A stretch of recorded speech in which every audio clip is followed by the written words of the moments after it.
Hey everyone, how's it going? Um, as you're reading through this funny little comic, just kind of want to talk about what today's lesson is going to be like. So, it's a second day of solving rational equations. We're going to take things a little bit farther where we're not going to automatically have two proportions equal to each other. But that's kind of what our end game is we want to somehow get two proportions equal to each other through various different ways. I'm going to post the answer key, and I'm also going to kind of go through a couple of these problems, maybe a little bit differently than what's in the answer key, so then you're seeing it two different ways. So hopefully that'll help. So let's go ahead, jump in, solving D2, sliding down to the warm-up. I'm not actually going to go over either of these, but I will point out, since it is two proportions equal to each other, you cross multiply and then set them equal to each other. Don't forget to always double check the answer. And one thing to remember also is it's always undefined when you're dividing by 0. So you could put up a restriction in the very beginning, knowing that if x plus 2 were equal to 0, it wouldn't work. So if x plus 2 can't equal 0, then that'll tell you that x can't be negative 2. So that's one answer. If you got it, you knew it couldn't work. So just something to keep in mind. When you go to number 2, these two can cross multiply and then solve. So obviously it's getting a little bit more intense, a little bit more work, but I think you'll be able to handle it. If you look at the initial restrictions as well, this bottom would end up having you say that x can't be 4. And actually this one factors, so that would have ended up having x can't be 4 and x can't equal negative 2. Just something to keep in mind if you were to try and factor it. Those are possible answers that will not check out. So let's go ahead and take a look at the notes for today. It says, if it's a proportion, cross multiply. So that's what we did yesterday. If it's not, you have to find the least common denominator, multiply both sides of the equation by that LCT to eliminate the fraction, and then solve the remaining equation. And then, of course, check your solution. I'm going to explain that a little bit differently, kind of from the aspect of when we're adding and subtracting fractions.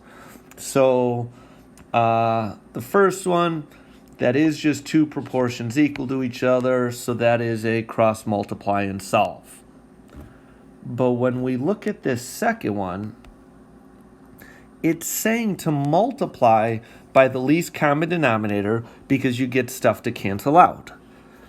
But if you look, this whole thing right here, the denominator of x plus 3, and then over here there's a denominator of x plus 3. So if I actually add 6 over x plus 3 to both sides,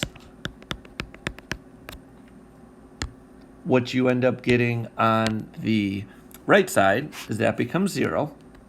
And then over here, you're getting 2x plus 6 all over x plus 3, since it had a common denominator of x plus 3. And then on the right side, we have just the x over 3. So we manipulated it in order to have two proportions equal to each other.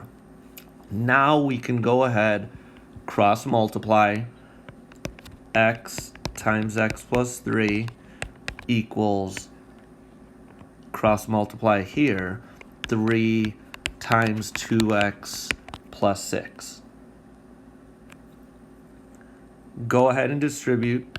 X squared plus 3x equals 6x plus 18.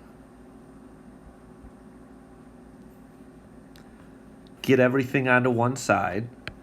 X squared minus 3x minus 18 equals 0. So then we're hoping it factors.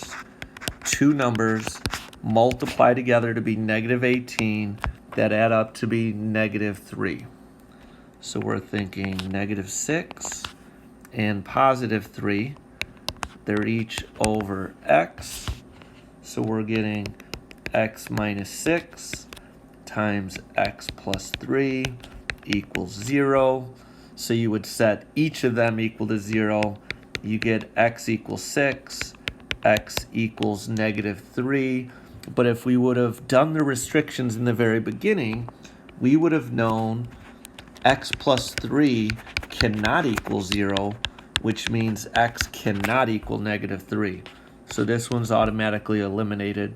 And if we were to plug in 6, that works out. So x equals 6 is our only answer. Moving on to another one, let's look at number 3. Using the same idea of trying to get stuff to be one proportion equal to another proportion. If I subtract 2 from this side and subtract 2, then I'm able to get it all on one side. So the only issue is subtracting fractions. So I'm going to be doing 17 over 6, and then I'm subtracting 2, which means I want to have that have a denominator of 6 as well. Well, 2 is the same as 12 over 6. So when I subtract that, you get 5 over 6.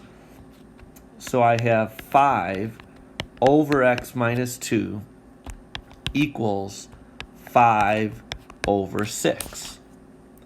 Now this is true, we have one proportion equal to another proportion, but if you look, the numerators of these two are equal, which means the denominators have to equal. So instead of cross multiplying, we can actually set this denominator of x minus 2 equal to that denominator of x equals 6, or just 6. Add 2 to both sides, and you get x equals 8.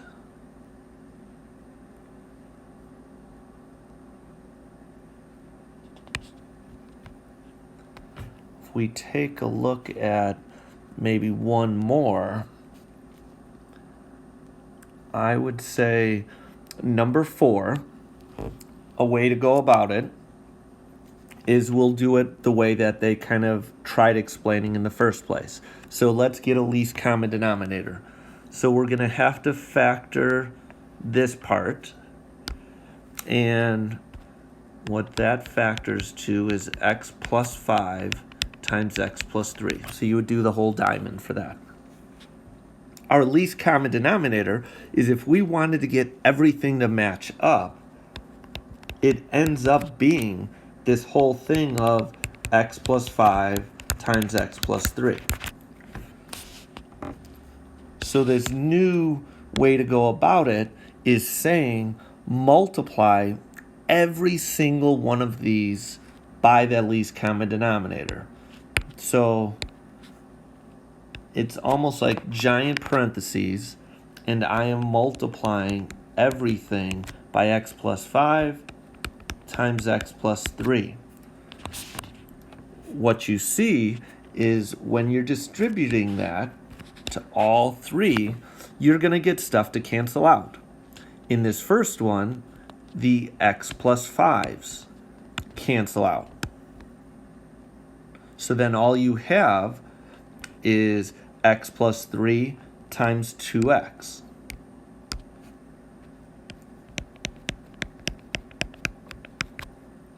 Then I have this minus, and then when that gets distributed to the second one, the whole thing, x plus 3 and x plus 5, they get canceled out on each of them. So all I'm left with is that top of x squared minus x minus 10. And I would throw that in parentheses because that minus is going to have to be distributed. Then for the other side, equal to 3, and then the x plus 3's cancel out, so then all I have is that x plus 5. So one way, instead of having two proportions equal to each other and cross multiply, you could get the denominators to cancel out. So if we distribute each of these, 2x squared plus 6x, and then it's minus x squared plus x, and then plus 10, because that minus gets distributed to each of them, and that's equal to 3x plus 15. Go ahead and combine like terms, get everything onto one side, and we get an x squared. I have a 7x on the left, but I'll be subtracting the 3x, so I'm getting a 4x. Then I have the 10, but I'm going to be subtracting the 15, so minus 5 equals 0. So kind of combine some steps there. Hopefully you were able to kind of follow along with me. You could always kind of pause, come back, and play it again. But now we're looking for two numbers multiplied together to be -5 that add up to be 4. So we are getting a 5 and -1, each of those over x. So we have x plus 5, and then x minus 1 equals 0, giving us the two solutions of x equals -5, x equals 1. But if we looked in the very beginning for our restrictions, so in this denominator can't equal 0, so we would have found out that x can't be -5, x can't be -3, so this gets eliminated, and our only answer is x equals 1. So hope that's able to help. I'm going to go ahead and post the answer keys as well.